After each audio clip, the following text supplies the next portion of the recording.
அண்டப்புழுகன் Donald Trump கூறுவதை போன்று ஹெர்முஸ் ஜலசந்தி பிரதேசம் திறக்கப்படவில்லை. ஹெர்முஸ் ஜலசந்தி பிரதேசம் மூடப்பட்டுதான் காணப்படுகின்றது. மேலும் ஈரான் 3 நிபந்தனைகளையும் விதித்துள்ளது.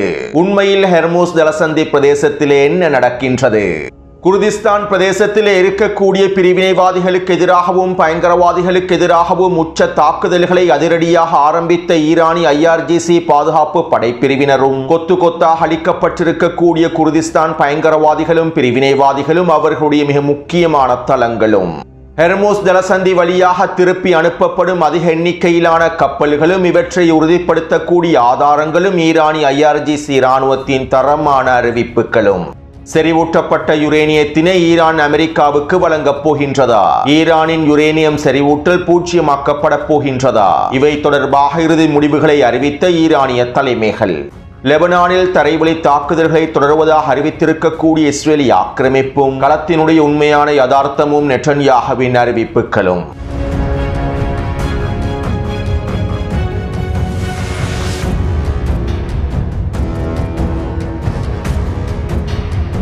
லெபனானிய களத்தில் போர் நிறுத்தம் ஏற்படுத்தப்படுவதற்கு 2 மணித்தியாலங்களுக்கு முன்பு இஸ்ரேலிய ஆக்கிரமிப்புக்கும் ஹிஸ்புல்லா இராணுவத்திற்கும் இடையில் உச்ச மோதல்கள் நடைபெற்றிருந்தன.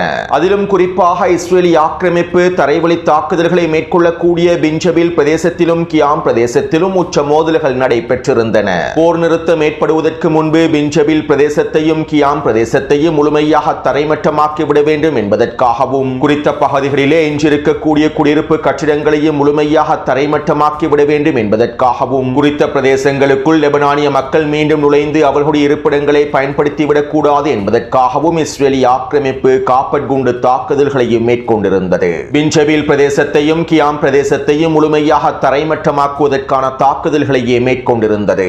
இந்த சந்தர்ப்பத்திலே பிஞ்சபில் பிரதேசத்தில் நிலை கொண்டிருக்கக்கூடிய ஹிஸ்புல்லா இராணுவத்தின் ரத்வான் படைப்பிரிவினரும் இஸ்ரேலிய ஆக்கிரமிப்பு இராணுவத்திற்கு எதிராக உச்ச தாக்குதல்களை மேற்கொண்டிருந்தார்கள். பிஞ்சபிலின் வடக்கு பிரதேசத்தில் நிலை கொண்டிருந்த ஹிஸ்புல்லா இராணுவத்தினர் இஸ்ரேலிய ஆக்கிரமிப்பு இராணுவத்தின் கவச படைப்பிரிவுகளை சுற்றி வளைத்து கவச எதிர்ப்பு ஏவுகணை தாக்குதல்களை மேற்கொண்டார்கள். யுத்த நிறுத்தம் அறிவிக்கப்படுவதற்கு 2 மணித்தியாலங்களுக்கு முன்பு கிட்டத்தட்ட 35க்கும் அதிகமான கவச எதிர்ப்பு ஏவுகணை தாக்குதல்களை ஹிஸ்புல்லா இராணுவத்தினர் மேற்கொண்டுள்ளார்கள். இஸ்ரேலிய ஆக்கிரமிப்பினுடைய கவச வாகனங்களை இலக்கு வைத்தும் இஸ்ரேலிய ஆக்கிரமிப்பு இராணுவம் நிலை கொண்டிருக்கக்கூடிய கட்டிடங்களை இலக்கு வைத்தும் இந்த தாக்குதல்களை மேற்கொண்டுள்ளார்கள். மேலும் இந்த தாக்குதலினால் ஒரு கட்டிடத்தில் இருக்கக்கூடிய 35க்கும் அதிகமான இஸ்ரேலிய ஆக்கிரமிப்பு சிப்பாய்கள் கொத்தாக அளிக்கப்பட்டுள்ளார்கள். ரத்வான் படைப்பிரிவினர் குறித்த கட்டிடத்தினை சுற்றி வளைத்து கிட்டத்தட்ட 12க்கும் அதிகமான கவச எதிர்ப்பு ஏவுகணை தாக்குதல்களை மேற்கொண்டுள்ளார்கள். இந்த தாக்குதலினால் குறித்த கட்டிடத்தில் இருக்கக்கூடிய கட்டளை தளபதிகளும் அதிகளவான சிப்பாய்களும் அளிக்கப்பட்டுள்ளார்கள். இதே போன்று கிட்டத்தட்ட 4 கட்டிடங்கள் இலக்கு வைக்கப்பட்டிருந்ததாகவும் இந்த கட்டிடங்களுக்குள் இருக்கக்கூடிய இஸ்ரேலிய ஆக்கிரமிப்பு இராணுவத்தின் சிப்பாய்கள் அளிக்கப்பட்டிருப்பதாகவும் தெரிவிக்கப்படுகின்றது. உண்மையில் இஸ்ரேலிய ஆக்கிரமிப்பு இராணுவத்திற்கு ஒரு மிகப்பெரிய இழப்பு ஏற்படுத்தப்பட்டுள்ளது. மேலும் இந்த இழப்பை மூடி மறைப்பதற்காக இஸ்ரேலிய ஆக்கிரமிப்பு இராணுவம் ஊடகங்களுக்கு இவ்வாறு தெரிவித்தது. போர் நிறுத்தம் அறிவிக்கப்படுவதற்கு முன்பு எங்களுடைய தரைப்படைக்கு உதவுவதற்காக எங்களுடைய விமானப்படை முழுமையாக களமிறங்கி இருந்தன. இந்த சந்தர்ப்பத்தில் எங்களுடைய போர் விமானங்களில் இருந்து குண்டுகள் தவறாக கீழே விழுந்து விட்டன. கீழே விழுந்த குண்டுகள் இஸ்ரேலிய இராணுவத்தினுடைய அதிகாரிகள் நிலை கொண்டிருக்கக்கூடிய பிரதேசத்திலேயே விழுந்தது. இது மனித தவறின் மூலமாகவும் போர் விமானத்தில் ஏற்பட்டிருந்த சில தொழில்நுட்ப கோளாறுகள் மூலமாகவுமே இந்த குண்டுகள் குறித்த பிரதேசத்தில் வீழ்ந்து இழப்புகளை ஏற்படுத்தியுள்ளன. இவ்வாறு தவறுதலாக குண்டு வீழ்ந்ததன் காரணமாகவே இஸ்ரேலிய இராணுவ சிப்பாய்களும் அதிகாரிகளும் கொல்லப்பட்டுள்ளார்கள், படுகாயமடைந்துள்ளார்கள் என இஸ்ரேலிய ஆக்கிரமிப்பு இராணுவம் இஸ்ரேலிய ஆக்கிரமிப்பின் இராணுவ வானொலிக்கு அறிவித்துள்ளது. ஹிஸ்புல்லா இராணுவத்தின் கவச எதிர்ப்பு ஏவுகணை தாக்குதலினால் ஏற்பட்டிருக்கக்கூடிய இழப்புகளை மூடிமறைக்கும் நோக்கத்தோடு இஸ்ரேலிய ஆக்கிரமிப்பு இராணுவம் இவ்வாறான போலியான அறிவிப்புகளையும் வெளியிட்டுள்ளது. அத்தோடு நேற்றிரவு இஸ்ரேலிய ஆக்கிரமிப்பின் பாதுகாப்பு அமைச்சர் காட்ஸ் இவ்வாறு தெரிவித்தார். கடந்த 40 நாட்களுக்குள் தெற்கு லெபனான் பிரதேசத்திலே நாங்கள் கைப்பற்றிக் கொண்டிருக்கக்கூடிய பிரதேசங்களை நாங்களே முழுமையாக தக்க வைத்துக் கொள்வோம். தெற்கு லெபனானினுடைய எந்தெந்த பிரதேசங்களில் இஸ்ரேலிய இராணுவம் நிலை கொண்டிருக்கின்றதோ அந்த பிரதேசங்களில் தொடர்ச்சியாக இஸ்ரேலிய இராணுவம் நிலை கொண்டிருக்கும். எங்களுடைய தரைவழி தாக்குதல்கள் இன்னும் முடிவடையவில்லை. நாங்கள் தற்காலிகமாகவே இந்த தாக்குதல்களை நிறுத்தியுள்ளோம். அதிபர் டொனால்ட் ட்ரம்பினுடைய வேண்டுகோளுக்கு அமைவாகவே இந்த தாக்குதல் தாக்குதல்கள் நிறுத்தப்பட்டுள்ளன. 10 நாட்களுக்கு பின்பு போர் மீண்டும் ஆரம்பிக்கப்படும். நாங்கள் தெற்கு லெபனான் பிரதேசத்தை முழுமையாக கைப்பற்றி இடையக மண்டலமாக அறிவிப்போம். அதுவரையிலும் நாங்கள் இந்த தாக்குதல்களிலிருந்து பின்வாங்க போவதில்லை என இஸ்ரேலி ஆக்கிரமிப்பினுடைய பாதுகாப்பு அமைச்சர் காட்ஸ் தெரிவித்தார். ஆனால் களத்திலே இஸ்ரேலி ஆக்கிரமிப்பு ராணுவம் பல பிரதேசங்களில் இருந்து பின்வாங்கி இருந்தது. பின்ஜபீல் பிரதேசத்திலிருந்தும் கியாம் பிரதேசத்திலிருந்தும் இன்னும் பல பிரதேசங்களில் இருந்தும் இஸ்ரேலி ஆக்கிரமிப்பு பின்வாங்கியுள்ளது. இதற்கமைவாக ஐட்டரூன் பிரதேசத்திலே இஸ்ரேலி ஆக்கிரமிப்பு ராணுவம் பின்வாங்கியதற்கு பின்பு குறித்த பிரதேசத்திற்குள்ளே நுழைந்த லெபனானிய மக்கள் இஸ்ரேலி ஆக்கிரமிப்பு கொடிகளை கிழித்தெறிந்திருந்தார்கள். ஐட்டரூன் பிரதேசத்தை நாங்கள் முழுமையாக மீட்டெடுத்து விட்டோம் என்றும் அறிவித்திருந்தார்கள். இவற்றை உறுதிப்படுத்தக்கூடிய காணொளிகள் வெளியாக இருந்தன. அவற்றை நான் டெலிகிராம் சேனலில் பதிவிட்டுள்ளேன். அதே போன்று பின்ஜபீல் பிரதேசத்திலும் கியாம் பிரதேசத்திலும் இருக்கக்கூடிய அதிகளவான இஸ்ரேலி ஆக்கிரமிப்பு படைகள் பின்வாங்கிவிட்டன. தற்போது பின்ஜபீலினுடைய எல்லை பிரதேசத்திலும் கியாபினுடைய எல்லை பிரதேசத்திலும் மாத்திரமே நிலை கொண்டுள்ளார்கள். எனவே போர் மீண்டும் ஆரம்பிக்கப்படும் சந்தர்ப்பத்தில் இஸ்ரேலி ஆக்கிரமிப்பு ராணுவம் ஆரம்பத்தில் இருந்ததை போன்றே தாக்குதல்களை மீண்டும் ஆரம்பிக்க வேண்டும். மீண்டும் இஸ்ரேலி ஆக்கிரமிப்பு தரைவழி தாக்குதல்களை ஆரம்பிக்கும் போது அதற்கு ஒரு மிகப்பெரிய சவாலாகவே அமைந்திருக்கும். அத்தோடு நேற்றிரவு நெட்டன்யாஹூ காணொலி ஒன்றின் மூலமாக அறிக்கை ஒன்றை வெளியிட்டிருந்தார். என்னுடைய நண்பர் மற்றும் ஜனாதிபதியாக இருக்கக்கூடிய டொனால்ட் ட்ரம்பினுடைய வேண்டுகோளுக்கு அமைவாகவே நாங்கள் இந்த போர் நிறுத்தத்தினை ஏற்படுத்தியுள்ளோம். ஜனாதிபதி டொனால்ட் ட்ரம்பினுடைய வேண்டுகோளுக்கு அமைவாகவே லெபனானில் 10 நாட்களை கொண்டிருக்கக்கூடிய ஒரு தற்காலிக போர் நிறுத்தத்திற்கு நாங்கள் ஒப்புக்கொண்டுள்ளோம். தெற்கு லெபனான் பிரதேசத்தை முழுமையாக கைப்பற்றி இடையக மண்டலமாக மாற்றுவதே எங்களுடைய மிக முக்கியமான பணியாகும். தற்போது ஏற்பட்டிருக்கக்கூடிய தற்காலிக யுத்த நிறுத்தம் சில காரணங்களுக்காகவே மேற்கொள்ளப்பட்டுள்ளது. இதற்கான காரணத்தினை நீங்கள் நிச்சயமாக 10 நாட்களுக்கு பின்பு உணர்ந்து கொள்வீர்கள். ஹிஸ்புல்லாஹ் ராணுவத்திடம் எஞ்சிருக்கக்கூடிய ஏவுகணைகளையும் ஆயுதங்களையும் முழுமையாக அளிப்பதற்கான தாக்குதல் திட்டங்களை நாங்கள் நடைமுறைப்படுத்துவோம். ஈரானுக்கு எதிரான அடுத்த கட்ட தாக்குதல் திட்டங்களையும் நாங்கள் நடைமுறைப்படுத்துவோம். இவை தொடர்பான மேலதிக தகவல்களை தற்போது வெளியிடுவதற்கு நான் விரும்பவில்லை. மேலும் இந்த தற்காலிக யுத்த நிறுத்தத்திற்கு பின்பு நாங்கள் எங்களுடைய தாக்குதல்களை உச்சளவில் மேற்கொள்வோம் என நெட்டன்யாஹூ தெரிவித்துள்ளார்.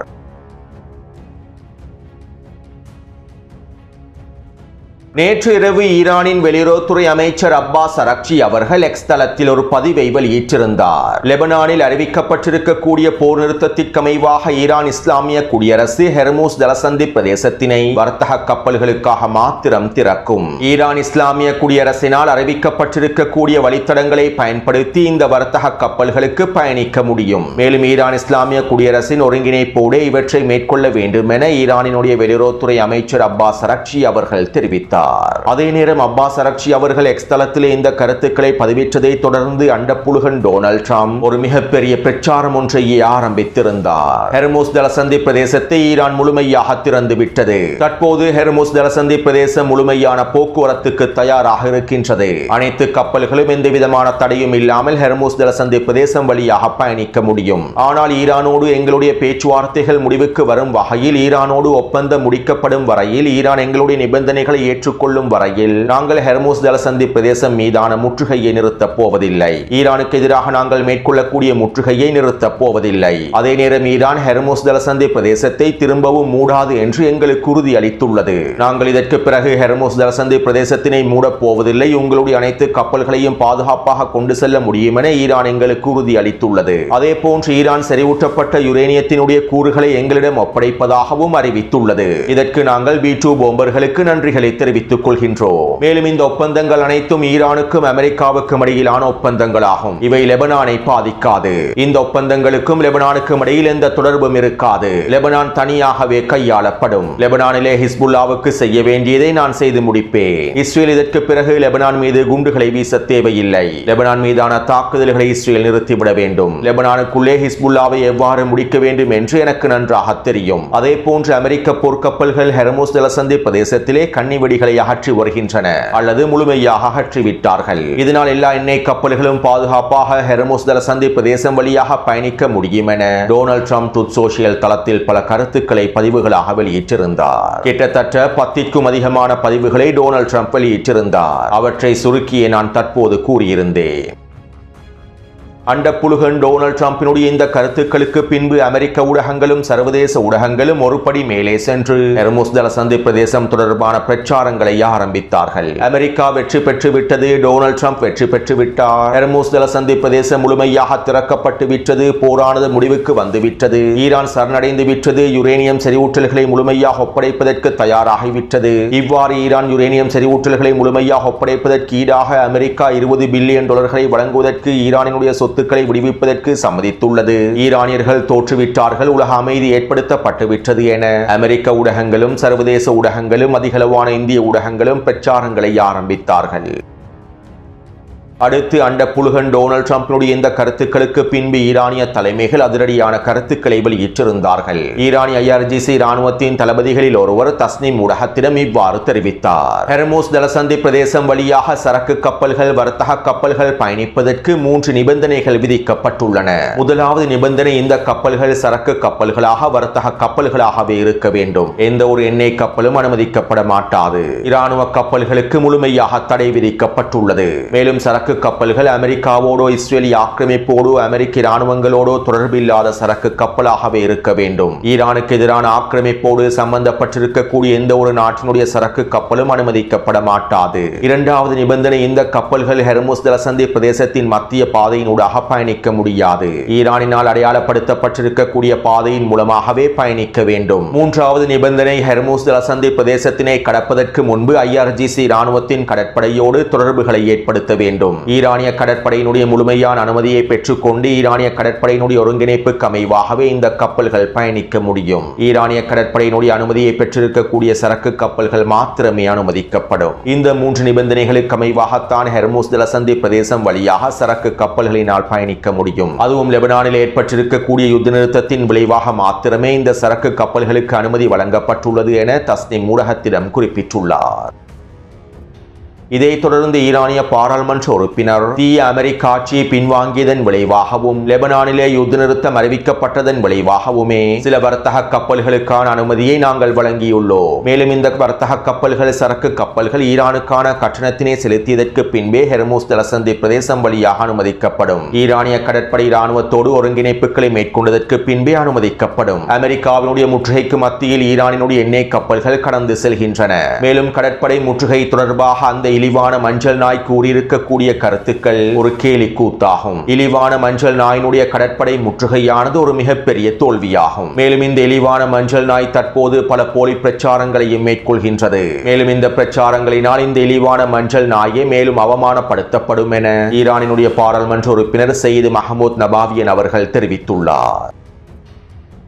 இதைத் தொடர்ந்து ஈரானிய தேசிய பாதுகாப்பு சபையினுடைய தலைவர் எக்ஸ் தளத்திலே வரைபடம் ஒன்றை வெளியிட்டு இவ்வாறு தெரிவித்தார். ஹெர்முஸ் ஜலசந்தி பிரதேசத்தினூடாக எவ்வாறு வர்த்தக கப்பல்கள் பயணிக்க வேண்டும், எவ்வாறான கப்பல்களுக்கு அனுமதி வழங்கப்படும் என்பதனை ஈரானிய ராணுவம் தான் தீர்மானிக்கும். சமூக ஊடக வலைத்தளத்தில் பதிவிடப்படக்கூடிய பதிவுகள் அல்ல. குறித்த வரைபடத்திலே ஈரான் காண்பித்திருக்கக்கூடிய பாதையை பயன்படுத்தியே கப்பல்கள் செல்ல வேண்டும். மேலும் IRGC ராணுவத்தின் அனுமதியை பெற்றிருக்கக்கூடிய வர்த்தக சரக்கு கப்பல்களுக்கு மாத்திரமே அனுமதி வழங்கப்படும். அமெரிக்கா ஈரானிய கப்பல்களுக்கு எதிராக ஏதாவது இடையூறுகளை மேற்கொண்டால், ஈரானிய கப்பல்களுக்கு எதிராக தாக்குதல்களை மேற்கொண்டால் ஹெர்முஸ் ஜலசந்தி பிரதேசத்திலே அடுத்த சாகசத்தை நீங்கள் எதிர்பார்ப்பீர்கள் என ஈரானிய தேசிய பாதுகாப்பு சபையினுடைய ஆணையத்தின் தலைவர் தெரிவித்துள்ளார். இதைத் தொடர்ந்து ஈரானின் வெளியுறவுத்துறை அமைச்சகத்தினுடைய ஊடக பேச்சாளர் யுரேனியம் செறிவூட்டல் தொடர்பான இறுதி அறிவிப்புகளை வெளியிட்டிருந்தார். செறிவூட்டப்பட்டிருக்கக்கூடிய 400 கிலோகிராம் யுரேனியம் என்பது ஈரானிய மண்ணை போன்று எங்களுக்கு புனிதமானதாகும். அது எந்த சூழ்நிலையிலும் வேறு நாட்டிற்கு மாற்றப்பட மாட்டாது. செறிவூட்டப்பட்ட 400 கிலோகிராம் யுரேனியம் ஈரானை விட்டு செல்லாது. டொனால்ட் ட்ரம்ப் சமூக ஊடக வலைத்தளத்திலே பதிவிடக்கூடிய கருத்துக்கள் போலி பிரச்சாரங்கள். நாங்கள் எங்களுடைய யுரேனியம் செறிவூட்டல்களை ஒப்படைப்பதாக யாரிடமும் அறிவிக்கவில்லை. ஈரானிய மண்ணை நாங்கள் எவ்வாறு விற்றுக் கொடுக்க மாட்டோமோ அதே போன்றே செறிவூட்டப்பட்ட யுரேனியத்தையும் நாங்கள் விற்றுக் கொடுக்க மாட்டோம். மேலும் யுரேனியம் செறிவூட்டல் பூச்சியமாக்கப்படாது. செறிவூட்டல் என்பது எங்களுடைய உரிமை. எங்களுடைய உரிமையை தட்டி பறிப்பதற்கு அவர்கள் யார்? மேலும் எங்களுடைய உரிமைகளை நாங்கள் ஒரு பொழுதும் விட்டுக் கொடுக்க போவதில்லை. யுரேனியம் செறிவூட்டலை நாங்கள் பூச்சியமாக்க மாட்டோம். எங்களுடைய நிலைப்பாடுகளை நாங்கள் உறுதியாகவே இருக்கின்றோம். டொனால்ட் ட்ரம்பினுடைய போலி பிரச்சாரங்கள் தொடர்பாக நீங்கள் அவர்களிடமே கேள்விகளை எழுப்பிக் கொள்ளுங்கள் என ஈரானிய வெளியுறவுத்துறை அமைச்சகத்தினுடைய ஊடக பேச்சாளர் தெரிவித்துள்ளார். இதேபோன்று நாங்கள் யுரேனியம் செறிவூட்டலை ஒருபொழுதும் அமெரிக்காவிடமோ மூன்றாம் தரப்பு நாட்டிடமோ ஒப்படைக்கப் போவதில்லை என்றும் ஈரான் ஒருபொழுதும் யுரேனியம் செறிவூட்டலை பூஜ்ஜியமாக்காது என்றும் ஈரானிய இராணுவ தலைமை அதிகாரிகளும் அரசியல் தலைமை அதிகாரிகளும் ஈரானிய ஊடகங்களுக்கு தொடர்ச்சியான கருத்துக்களை வெளியிட்டு வருகின்றார்கள். அதாவது சர்வதேச சந்தையில் எண்ணெய் விலையேற்றத்தினை குறைப்பதற்காகவும் ஈரானுக்கு எதிரான ஒரு மிகப்பெரிய உளவியல் போரை மேற்கொள்வதற்காகவும் ஹெர்முஸ் ஜலசந்தி பிரதேசத்திலே தடுத்து வைக்கப்பட்டிருக்கக்கூடிய எண்ணெய் கப்பல்களுக்கு நம்பிக்கையை வரவழைத்து எப்படியாவது அவர்களை ஹெர்முஸ் ஜலசந்தி பிரதேசம் வழியாக கடக்க வைப்பதற்காகவும் அமெரிக்காவினுடைய போலியான வெற்றியை அறிவிப்பதற்காகவுமே டொனால்ட் ட்ரம்ப் இந்த பிரச்சாரங்களை மேற்கொண்டுள்ளார். மேலும் அண்டப்புழுகன் டொனால்ட் ட்ரம்பினுடைய இந்த பிரச்சாரங்களின் விளைவாக எண்ணெய் விலையானது பல மடங்கினால் குறைந்திருந்தது. இதை பயன்படுத்தி டொனால்ட் ட்ரம்பும் மருமகன் ஜரேட் குஷ்னரும் பல எண்ணெய் வியாபாரங்களை மேற்கொண்டுள்ளார். இதற்கு முன்பு இவ்வாறு தான் போலி பிரச்சாரங்களை மேற்கொண்டு டொனால்ட் ட்ரம்பும் மருமகன் ஜரேட் குஷ்னரும் பல பில்லியன் டாலர்களை லாபமாக அடைந்து கொண்டார்கள். அதே போன்றே தற்போதும் இந்த போலி பிரச்சாரங்களை மேற்கொண்டு பல பில்லியன் டாலர்களை லாபமாக அடைந்து கொண்டுள்ளார்கள். அத்தோடு அண்டப்புழுகன் டொனால்ட் ட்ரம்பினுடைய போலி பிரச்சாரங்களை நம்பி பல கப்பல்கள் ஹெர்முஸ் ஜலசந்தி பிரதேசத்தை கடப்பதற்காக வருகை தந்திருந்தன. மேலும் இந்த சரக்கு கப்பல்களையும் எண்ணெய் கப்பல்களையும் ஈரானிய கடற்படையினர் முழுமையாக திருப்பி அனுப்பிவிட்டார்கள். மேலும் இவற்றை உறுதிப்படுத்தக்கூடிய பல ஆதாரங்கள் வெளியாக இருந்தன. கப்பல் போக்குவரத்தை கண்காணிக்கக்கூடிய நிறுவனங்கள் இந்த ஆதாரங்களை வெளியிட்டிருந்தன. குறித்த காணொலியின் மூலமாக ஹெர்முஸ் ஜலசந்தி பிரதேசத்தில் எவ்வாறு கப்பல்கள் திருப்பி அனுப்பப்படுகின்றது என்பதனையும் உங்களுக்கு உறுதி செய்து கொள்ள முடியும்.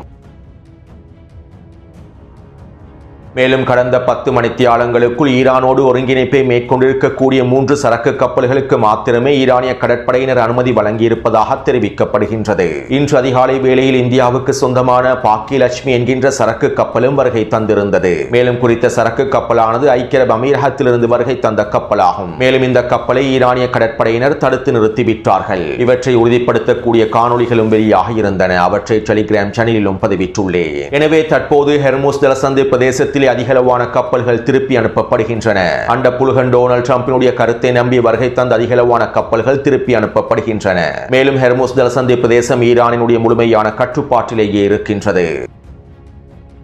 அடுத்து ஈரானுக்கு எதிரான தரைவழி தாக்குதல்களை மேற்கொள்வதற்காக அமெரிக்காவும் இஸ்ரேலி ஆக்கிரமிப்பும் திட்டமிட்டு வருகின்றன. பேச்சுவார்த்தை என்கின்ற பெயரில் ஈரானுக்கு எதிரான தரைவழி தாக்குதல்களை மேற்கொள்வதற்கே ஃபைனல் ப்ளோ தாக்குதல்களை மேற்கொள்வதற்கே திட்டமிடுகின்றார்கள். அது மட்டுமல்லாமல் நேற்றைய தினம் ஈரானின் வடமேற்கு பிரதேசமான கூசஸ்தான் பிரதேசத்திலே அதிகளவான RPG ஏவுகணைகளையும் கண்டுபிடித்துள்ளார்கள். ஈரானிய பெசிச் பாதுகாப்பு படைப்பிரிவினர் கிட்டத்தட்ட 100க்கும் அதிகமான RPG ஏவுகணைகளை கைப்பற்றியுள்ளார்கள். குர்திஸ் பிரிவினைவாதிகள் பயங்கரவாதிகள் மூலமாகவே குறித்த பகுதியில் இருக்கக்கூடிய தலைமறைவாக இருக்கக்கூடிய பிரிவினைவாதிகளுக்கு இந்த RPG ஏவுகணைகள் வழங்கப்பட்டுள்ளன. இப்படியான நிலைமையிலேயே நேற்றிரவு ஈரானிய இராணுவத்தினர் ஈராக் குர்திஸ்தான் பிரதேசத்தில் இருக்கக்கூடிய பிரிவினைவாதிகளுக்கு எதிராக பயங்கரவாதிகளுக்கு எதிராக உச்சக்கட்ட தாக்குதல்களை ஆரம்பித்தார்கள். நேற்றிரவு மாத்திரம் கிட்டத்தட்ட 5க்கும் அதிகமான ட்ரோன் தாக்குதல்கள் மேற்கொள்ளப்பட்டிருப்பதாகவும் 3 ஏவுகணை தாக்குதல்கள் மேற்கொள்ளப்பட்டிருப்பதாகவும் தெரிவிக்கப்படுகின்றது. இந்த தாக்குதலிலே குர்திஸ் பிரிவினைவாதிகளுடைய பல முக்கியமான தலைவர்களும் தளபதிகளும் உறுப்பினர்களும் கொல்லப்பட்டுள்ளார்கள். மேலும் அவர்களுடைய 3 ஆயுத கிடங்குகள் அளிக்கப்பட்டிருப்பதாகவும் மிகப்பெரிய வெடிப்புகள் பதிவாக இருப்பதாகவும் தெரிவிக்கப்படுகின்றது. மேலும் ஈராக் எதிர்ப்பு குழுக்களும் தற்போது குர்திஸ்தான் பிரிவினைவாதிகளுக்கு எதிராக தாக்குதல்களை ஆரம்பித்திருப்பதாக தெரிவிக்கப்படுகின்றது. எனவே அமெரிக்காவின் தரைவழி தாக்குதல் திட்டங்களை முறியடிப்பதற்கான எல்லாவிதமான பதிலடி தாக்குதல்களையும் ஈரான் இராணுவத்தினர் மேற்கொண்டு வருகின்றார்கள் என்பதனை எங்களுக்கு தெளிவாக புரிந்து கொள்ள முடியும். அத்தோடு இந்த காணொலி தொடர்பான கருத்துக்களை பதிவிடுங்கள். அடுத்த காணொலி விரைவாக பதிவிடுகின்றேன். தொடர்ந்தும் என்னுடன் இணைந்திருங்கள். நன்றி, வணக்கம்.